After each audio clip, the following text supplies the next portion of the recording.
بسم اللہ الرحمن الرحیم۔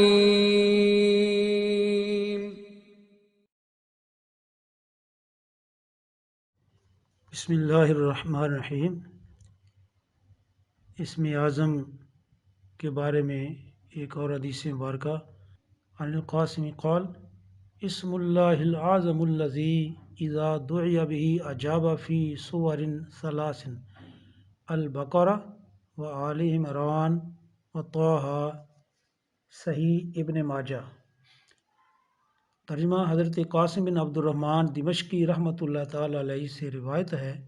انہوں نے کہا کہ اللہ کا عظیم ترین نام یعنی اسم اعظم جس کے ساتھ اللہ سے دعا کی جائے تو وہ قبول فرماتا ہے 3 صورتوں میں ہے: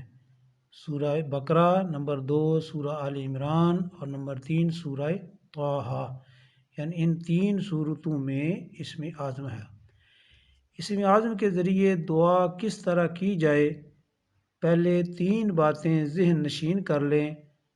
پہلی بات یہ کہ کچھ لوگ صرف اللہ اللہ کا ورد کرتے ہیں، اس سے کچھ حاصل نہیں ہوگا، اور نہ ہی یہ ذکر کا طریقہ ہے اور نہ دعا کا طریقہ ہے، کیونکہ اس قسم کا کوئی ذکر یا دعا رسول اللہ صلی اللہ تعالیٰ علیہ وسلم سے وارد نہیں ہے۔ دوسری بات یہ ہے کہ دعا میں شرکیہ الفاظ اور ناجائز مراد نہ ہو۔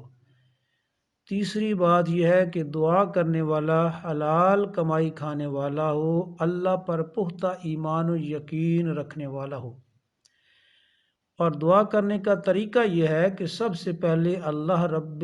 ذوالجلال کے حضور ثنا بجا لائے، پھر نبی کریم صلی اللہ علیہ وسلم پر درود و سلام پڑھا جائے، اس کے بعد اوپر مذکور اسم اعظم سے متعلق کلمات پڑھنے چاہیں تو پڑھ لیں، پھر اللہ کے ذریعے یا اسماء الحسنی کے واسطہ سے اپنے خالق کے سامنے اپنی حاجات و ضروریات رکھے۔ ایک اور حدیث مبارکہ یعقوب بن عاصم روایت کرتے ہیں، اور وہ 2 صحابہ کرام رضوان اللہ علیہم اجمعین سے روایت کرتے ہیں کہ انہوں نے نبی کریم صلی اللہ تعالیٰ علیہ وسلم کو فرماتے ہوئے سنا کہ کوئی بھی بندہ جب لا الہ الا اللہ وحدہ لا شریک لہ لہ الملک و لہ الحمد وہو علی کل شیء قدیر روح کے اخلاص اور دل کی تصدیق کے ساتھ زبان سے کہتا ہے تو اللہ تعالیٰ آسمان کو پھاڑ کر زمین میں اس کے قائل یعنی پڑھنے والے کو کہنے والے کو دیکھتا ہے، اور جس بندے پر اللہ تعالیٰ نظر فرما لیں تو اس کا حق ہوتا ہے جو کچھ اس نے مانگا ہے اسے اللہ تعالیٰ دے دے۔ ایک اور حدیث مبارکہ میں حضرت معاذ بن جبل رضی اللہ تعالیٰ عنہ سے روایت ہے، وہ فرماتے ہیں کہ نبی کریم صلی اللہ تعالیٰ علیہ وسلم نے ایک شخص کو یہ کہتے ہوئے سنا،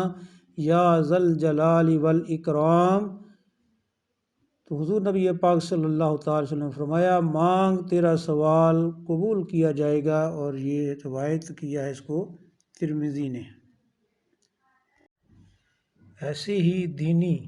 اور اسلامی اچھی ویڈیو کو دیکھنے کے لیے ہمارے اس چینل کو سبسکرائب کریں، ویڈیو کو لائک اور شیئر بھی کر دیا کریں۔